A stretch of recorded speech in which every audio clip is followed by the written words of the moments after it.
Hello everyone, we're on day 2 of WindEurope Bilbao. I hope that you're all having a great time so far. My name is Lauren Castle-White. I'm head of marketing here at Green Eagle Solutions. And it's actually my first year attending WindEurope Bilbao, or WindEurope event in general, so it's been amazing to experience the past few days, getting to know a lot of new faces, and I know that the team at Green Eagle Solutions have enjoyed seeing many familiar ones as well. So yeah, I hope that everyone's been enjoying it too.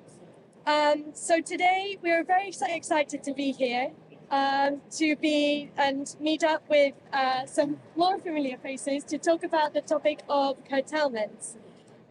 So thank you for everyone for joining in the audience, and thank you as well, and hello to everyone on the live stream. So as I mentioned, we're going to be talking about curtailments today. This is a challenge that is affecting everybody in our industry and one that's not going away anytime soon.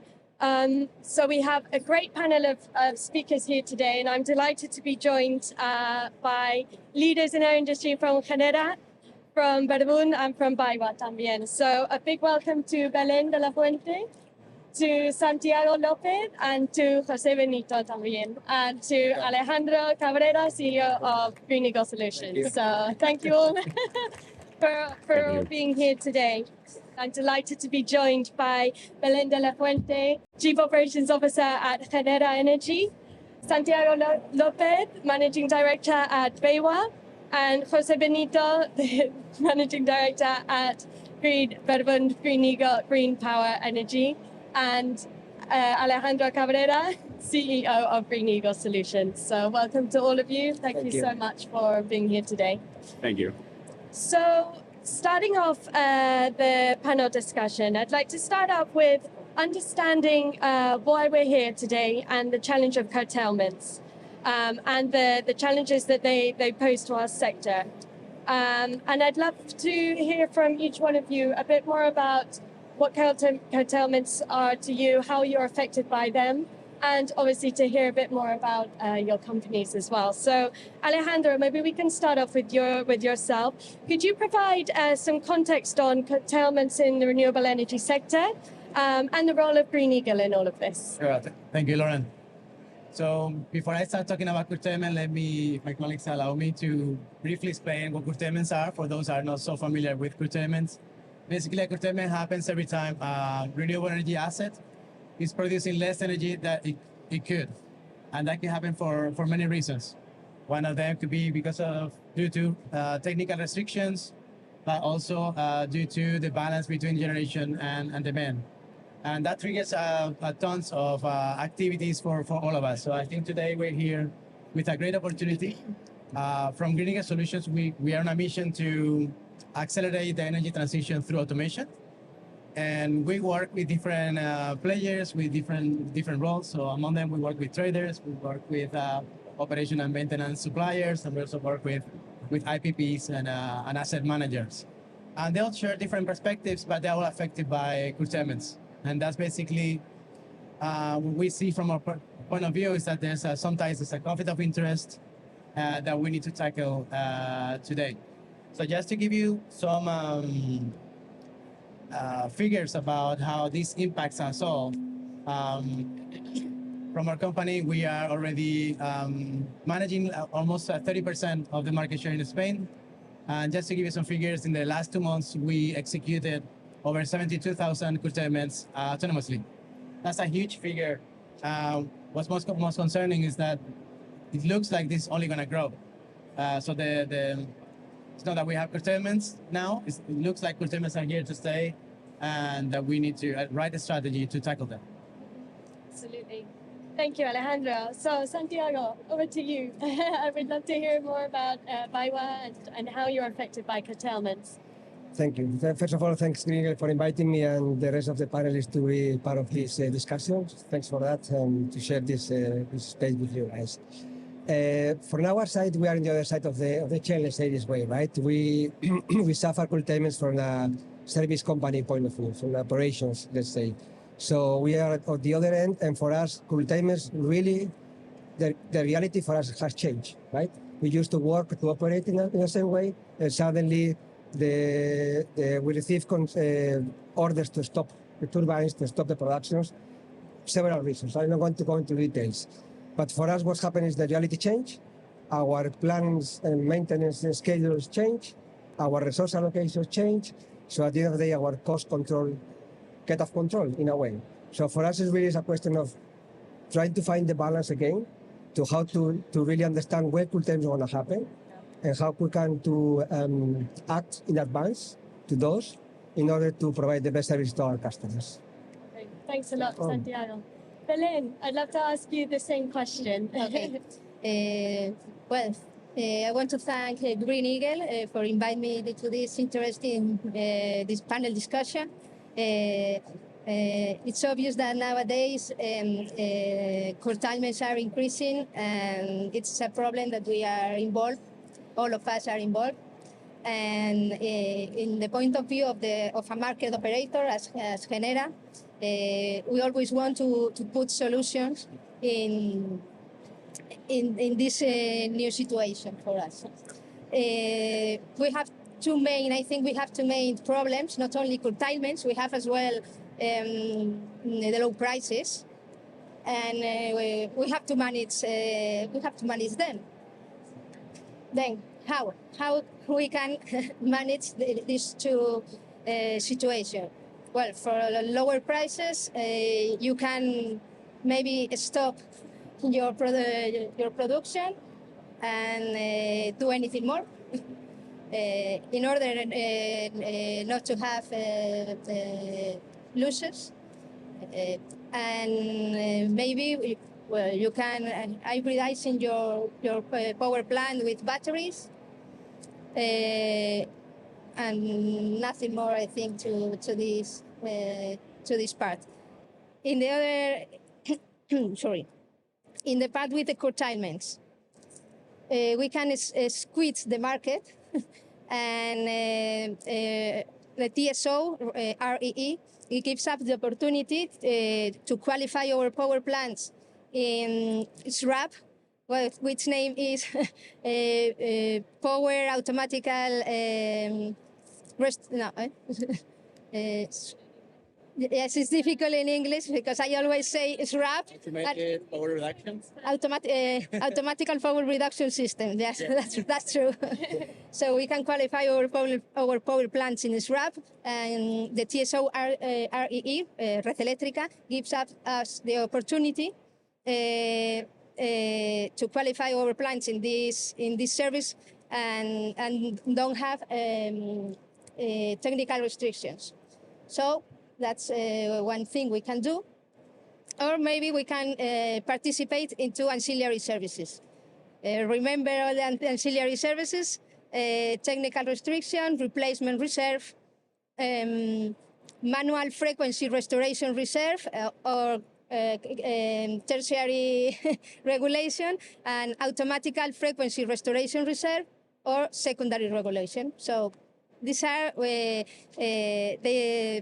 the things that we can do. So I left the things now in this point, and I pass the floor to my colleague. And Jose, over to you as well. To participate in this panel. Thank you. I'm really excited to discuss with these colleagues about this because it's an important topic. Verbund is a generator, it's an energy producer company. So obviously the impact of the curtailments is that we don't produce as much energy as we were expected to produce. And this has an impact, significant impact in our financials, obviously. We have a portfolio of around 700 megawatts across Spain. So we have like a clear picture of how curtailments are affecting in the different locations of the plants, because it's not the same. We have, there is an analysis by the grid operator about that. And essentially, what the analysis shows that in Extremadura and Aragon area, are the areas where more curtailments are happening now. In Extremadura, the curtailments are affecting the PV plants, and in Aragon, mainly the wind plants. And this is what we have expected last year. So, if I look to the figures of last year, we have 2 PV plants in Extremadura. One of them has produced 6% less than expected due to curtailment, and the other one has produced 10% less than expected due to the curtailments. The worst month, the month that the curtailments were having more impact were July. That it makes sense because it's when the energy production of PV plants is higher. In the wind, the two plants that have received the higher impact are located in Soria and Zaragoza, so very close to this area identified by the grid operator. In those plants, the reduction of energy was in the range of 20%, so it was significant. What we have seen is that the impact is not the same for wind and for PV. For PV, the impact is mainly focused in the summer period of time. It starts, I would say, to be important in June, May, June, and after September, we don't have almost curtailments, very, very few ones. However, in the wind, it's like more, it does not follow a pattern. You can have every month of the year, you can suffer big curtailments because the wind resource was very high. And this is what we have been expecting during the last years. This started to be a problem, if I have to say, in 2022. And as you say, this is something that came to stay here with us. For sharing your perspectives. And I think that it's really important and very interesting to understand how all of us, each different types of companies in the sector are all affected by this. It's very clear that it's not going away anytime soon, and the more that renewables grow, the more that curtailments are going to grow with that. So the aim of this panel discussion and why we're all here today is to, what they say in English, if you can't beat them, join them. So how can we make the most of this challenge and actually find innovative solutions to tackle these? How can we work together to do this? So I'm looking forward to getting into the conversation now and finding these ideas and talking about it. Well, we see the different perspectives, right? So, Jose, you were talking about how in some of the cases, we're going to lose already 20% of the production due to curtailments. And from the point of view of a trader, Belen, in my perspective, the solution is actually to do more curtailments, right? Because you can participate in the secondary market, tertiary market. Not exactly. Yeah. Go ahead. Not exactly. Obviously, What can we do? Okay, the vision of a market operator as Gnera that operates on behalf of the power plants into the electricity market. Our focus is always beat the day-ahead price. This is our focus that we have. Then, until now, the power plants don't have this problem until now because the price of the day ahead was enough for them. Nowadays, it's another situation, so we need to adapt and we have to collaborate. So what can we do? What can we do as a trader or broker, as you want to call us, to beat the day ahead? This is the focus. So I think it's not only or we only don't have only to beat the day ahead. We need to have more inputs, and companies as BayWay or Verbund, they have to tell us maybe. You need to beat the day-ahead market price plus, I don't know, €5 per megawatt, because if you are stop and start continuously my turbine, maybe I lose, I have problems with the components. No? So we need to collaborate, I think, in this way. Santiago. The point now is a question of collaborations. I agree with Jose's figures before because we saw similar from our assets as well. And what Belen says is key to solve, not to solve, but to really cooperate. It's really to cooperate, open discussion between all of us, and really share information. Okay. Definitely, curtailments offer new opportunities for producers and for traders because they show short-term revenues and they're playing short-term, right? On the other side, operators like us or asset operation services companies, we look more in the long term. So it's really to find the balance between the short-term revenues and the health of the assets. And this cooperation is ahead. It's not a question of just discuss, it's, as Belen is saying, I need this from you, can you guys provide me this? Then we can make a strategic decision and what is the best option for all of us. It's not that I want to make more, you want to make more.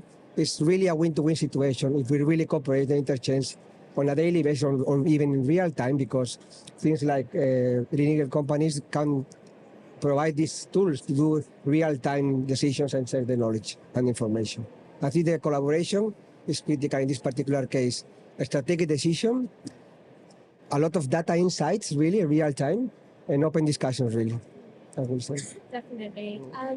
I think it's all about finding the right strategy and navigating our way around this. And Jose, I'd love to understand from your perspective, sort of as an owner, as per se, how can we, do you have any ideas on how we can provide or create the right strategy that balances revenue versus lifespan of assets? How we can work around this? I think visibility, I think you kind of mentioned that is a big one, but do you have anything to add there?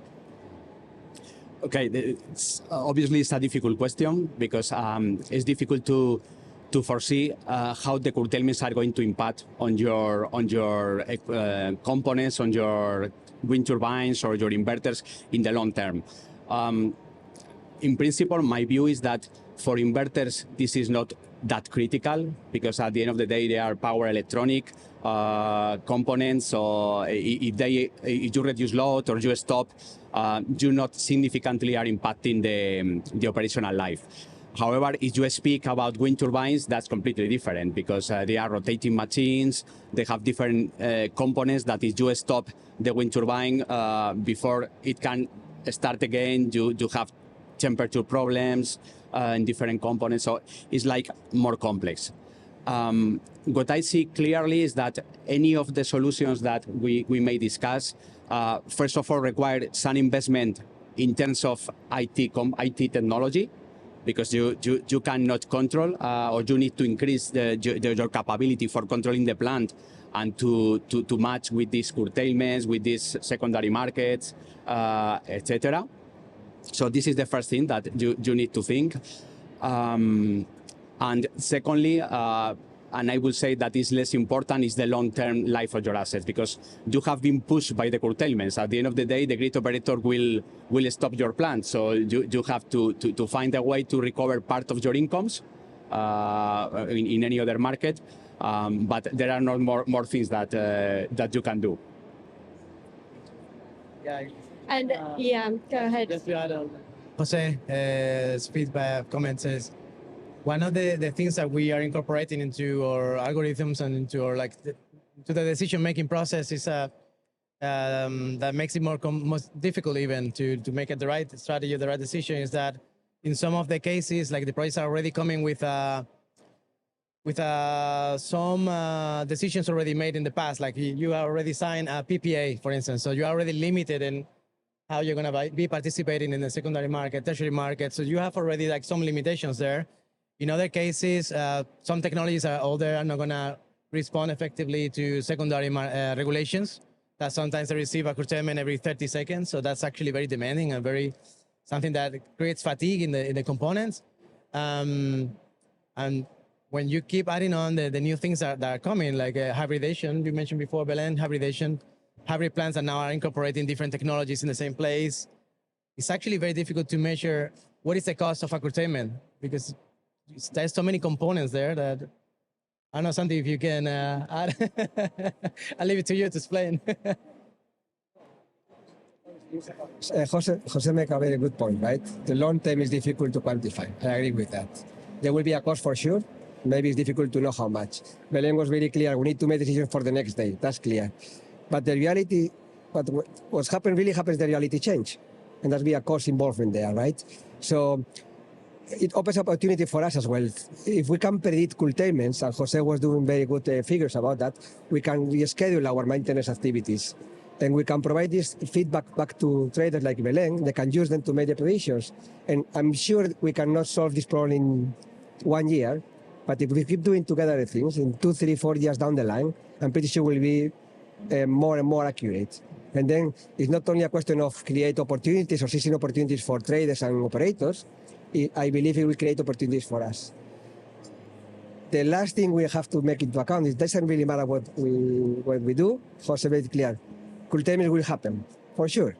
And everything we do, try to solve this or overcome this or make the best of it, we still need to have into account that at the end of the day, the net must be stable, right? So that's the last end of the thing. We cooperation to make the best for all of us, win-to-win situation, as I said before, but the reality is the reality.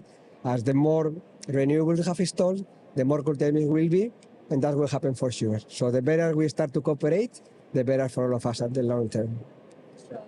And this isn't a brand new problem. Have there ever been any kind of collaborative or people trying to collaborate in the past, or solutions that have been tried in the past that we can learn from or implement? Are there any kind of things that you've seen that have been done in the past that could help in the future, or at least to know what not to do? Is that something that... I think that's a polite way to ask, like, who can force us to cooperate more? No? Who is in charge? I would like to know, we know that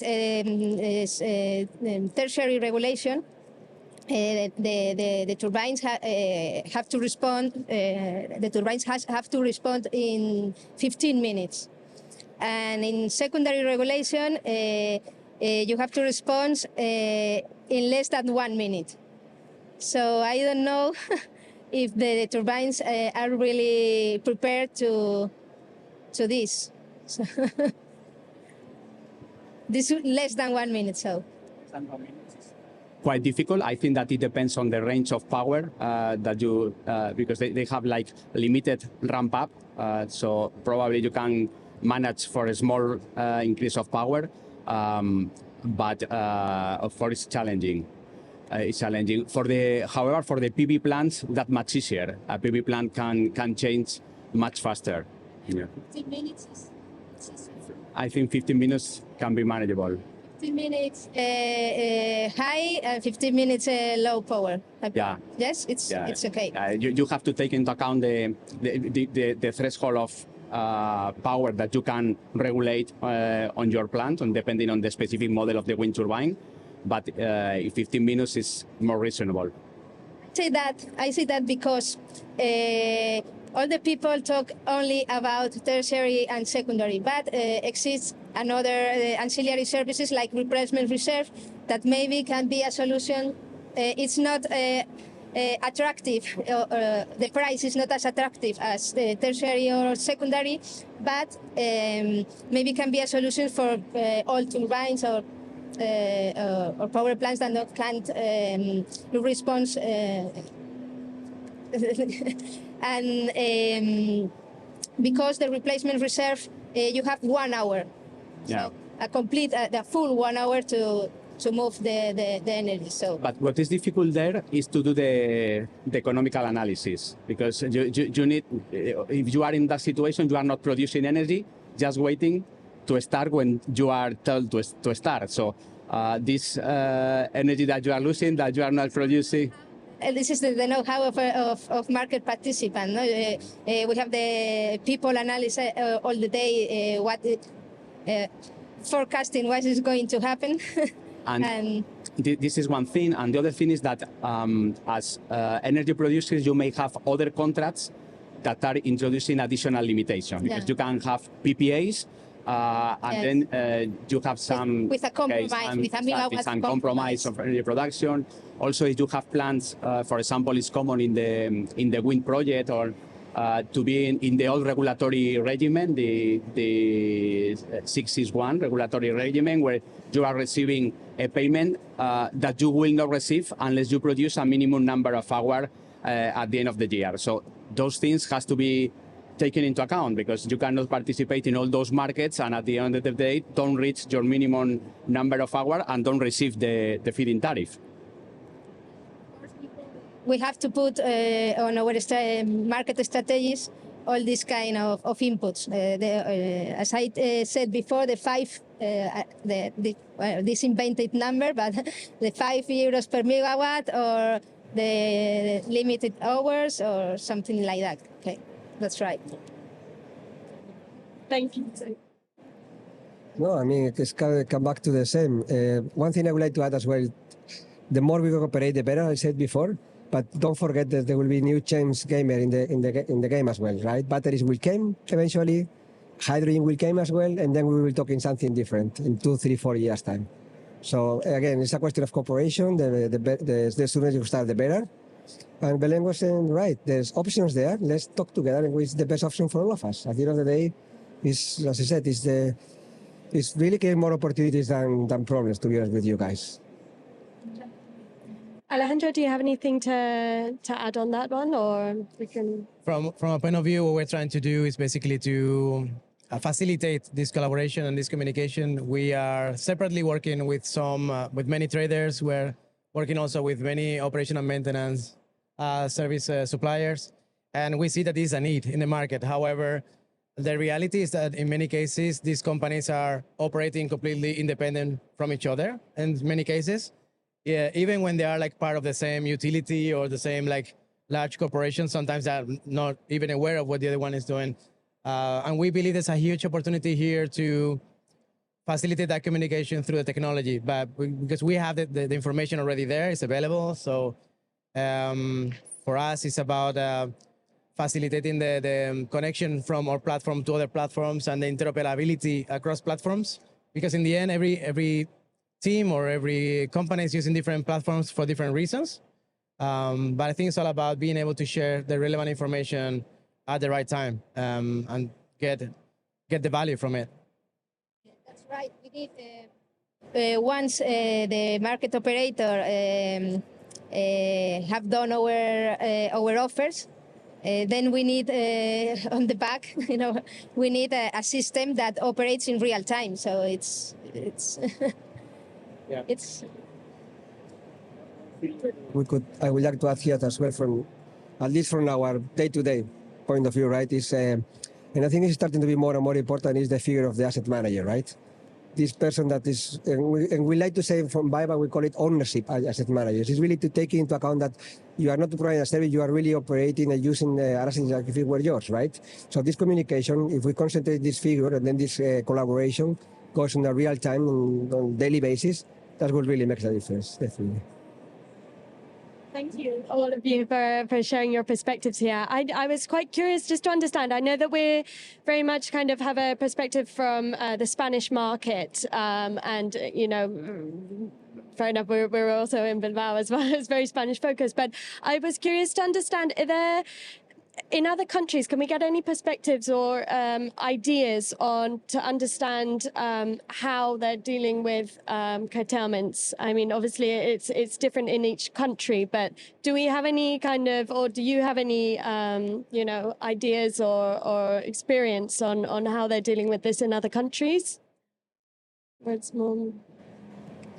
In our experience, what we're seeing is that many other countries that were not used to getting curtailments, like Finland, now it's becoming a thing as well. So this is probably also a growing pain or a growing challenge for every other country, that even though they have like a more resilient network because it's better interconnected between the other countries, but even so, that's the case, they're experiencing more and more curtailments as well. So our thesis is that it's going to be common almost everywhere, sooner rather than later. I agree. I think this is a problem that all the countries are facing. I think that the solution is not only related to the players that are here in this panel.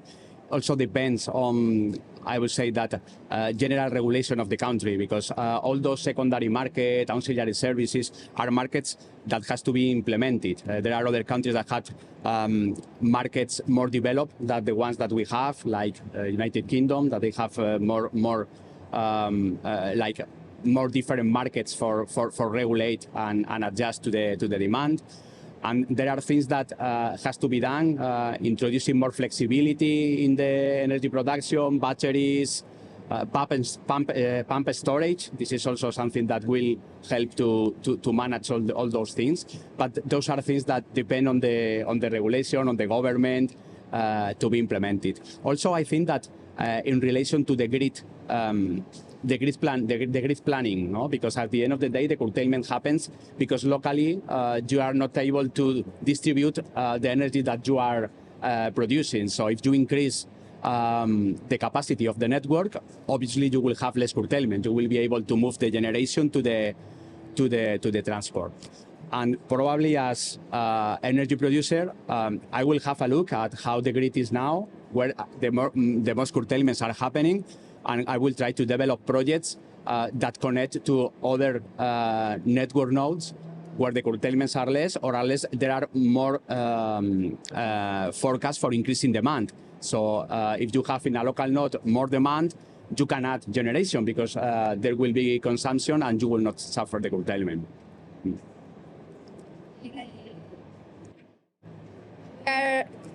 We are talking about trying to beat the market and to put solutions for curtailments, but obviously not all the things are in our hand, of course. So the invest in grids, it's really need, and always the increase in the demand. I think are the two you have to put the focus on it, and I think it's one of the two things that are very, very important nowadays. Question of it's a political game as well, right? So as long as the national grid doesn't develop at the same speed as the renewables, because there's a need there, is a goal, say European goals or whatever, there will always be this curtailment topic on the table.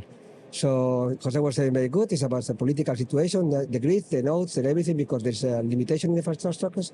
Blay is saying doesn't really matter how much we cooperate, there's everything under our hands, right?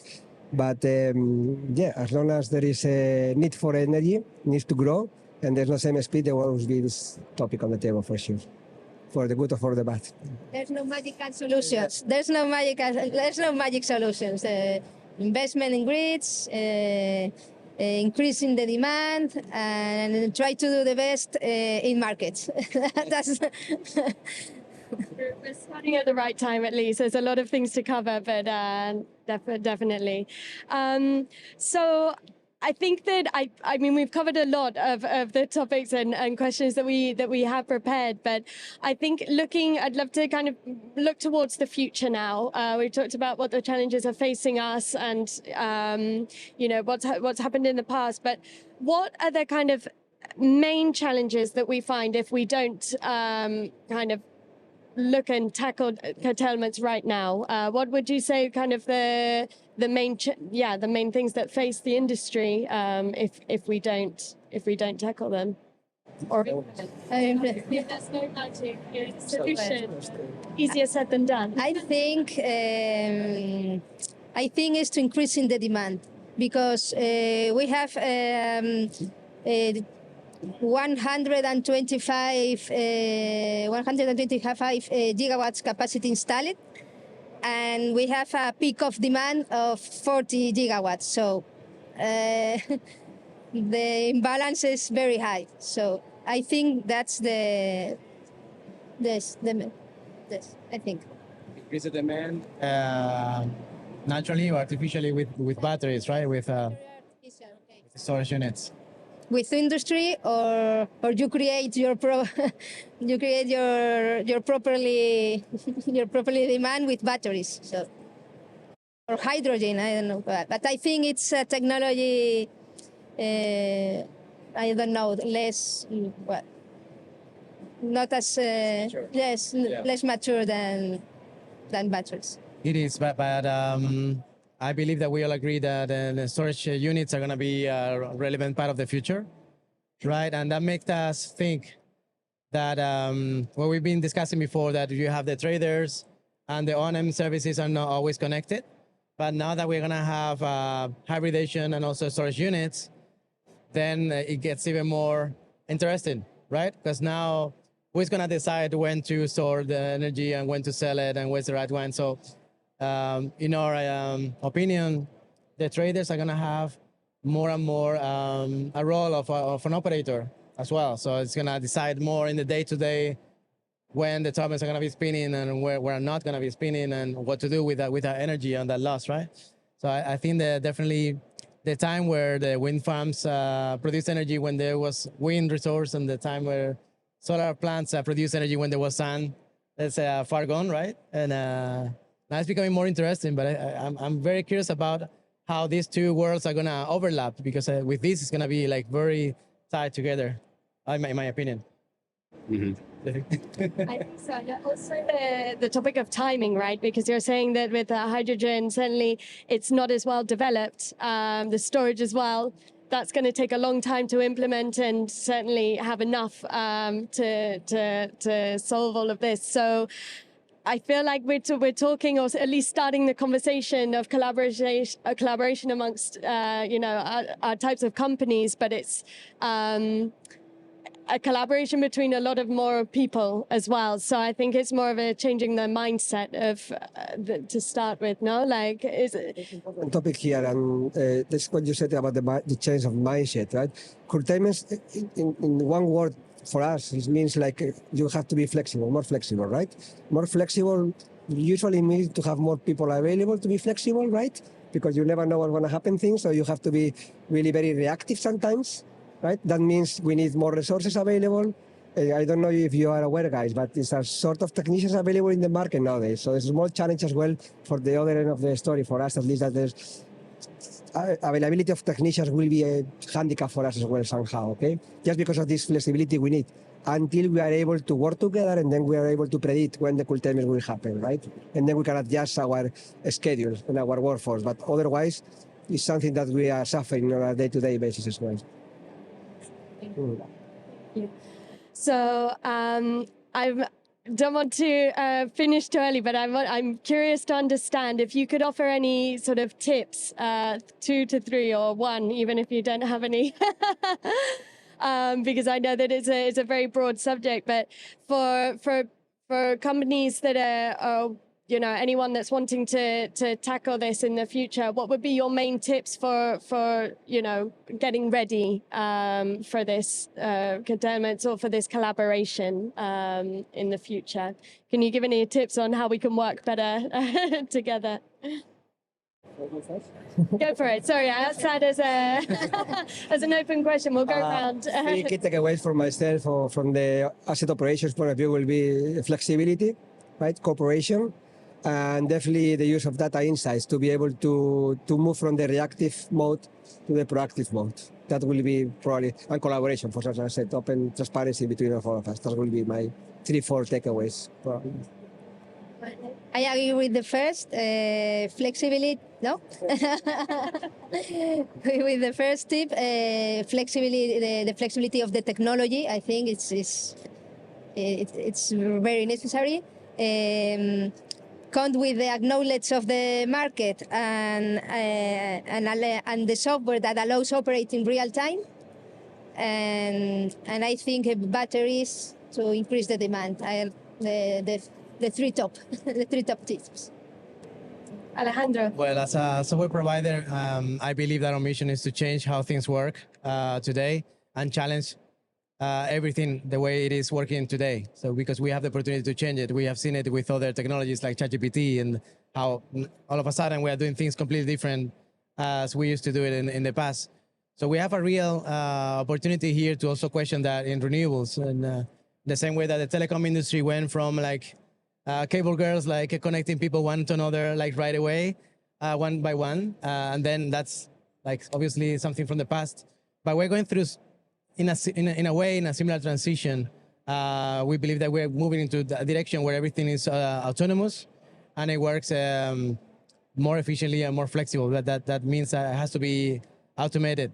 So I think we have an opportunity here to change from a human approach first to an automated approach first, meaning that instead of trying to deal with how can I solve these massive difficulties and complexity by optimizing and distributing the task among people in a better way, what we're trying to encourage here is to do, what can we do automated first? And obviously there's still a lot of work to be done, so we still need people to tackle those things that cannot be automated. But everything that can be automated, that we know exactly how we want to proceed and so on. So it has to be automated first. And that's our first approach from our first point of view. But the second tip would be that in order to actually get there and be fully autonomous, is what we're seeking, fully autonomous operations of renewables. We also need to encourage collaboration not only between entities and companies, but also in between softwares. So interoperability across platforms is also a need and a must, I think, if we actually want to collaborate. We don't believe that there's going to be a platform, a one-stop shop for everything, an integral platform that is going to do everything. We believe that it's going to be a best platform for traders, a best platform for that, and then it's going to be like other platforms that solve different issues or actually that facilitate collaboration between the other platforms, and that's where we want to be in. From the point of view of an energy producer, what I think is that you have to be prepared for this. I mean, this is the new reality of how the plants work. And if you want to participate on those markets and you want to manage the curtailments, your contracts, well, first your plants has to be prepared. So you have to invest on systems, and just cada system has to be prepared to manage all those things. Second, your service contract has to be prepared for that. So as Santiago said, maybe you need more resources to operate on a different way. And also, when you sell the energy and you sign a PPA, you have to think that maybe this is going to happen. So you have to find a way to manage that under your selling agreements. So just prepare all your contract and technical staff to be ready, because it's something that by sure you will have to manage. And just a follow-up question on that, preparing your technical staff and how that requires a lot of help, no? Like it's a process and you need to implement the process to get them ready. Is that challenging, or do you think that, you know, it will come naturally if everyone's got this same mindset? There are software providers that can give you can provide you what you need for this. And I think that technology is there, so you just need to implement. This is what I think. I don't know, you are from WindEurope, you have more experience on that, but I think that that's my opinion. Definitely, I think the technology is there. Obviously, we're still improving, and I think there's a long journey to be done. In our perspective, from a software provider, we believe that the software is never going to be done, because by the time you have something ready for today's world, today's world is already changed again. So it's like it's a journey that we're doing, and all the inputs from our customers are helping us to take the technology farther. But yeah, it's going to be an ever-going challenge, I think. So, but definitely today we have a lot of capabilities that we're not even using today. So I think we still need an investment and first of all a change of mindset in some level, but also, like as you mentioned before, like there's also some investment that needs to be done in some of the sites to actually prepare them for some automation, for instance. Well, I'm not sure if anybody in the audience has any questions for our panelists, Artol, but I just wanted to say huge thank you to all of you for joining our panel discussion today. It's been really, really interesting to understand all of the different perspectives, but also to kind of, it's positive and it's motivating to know that everybody's in the right mindset, you know, that everybody's wanting to work together on this challenge. And it's just a case of laying the foundations and working together slowly, but making it possible. So thank you everyone for joining us today. I hope that you've found it interesting. Thank you all of you for joining. Thank you very much. Great. Thank you. Thank you. Thank you. Thank you very much.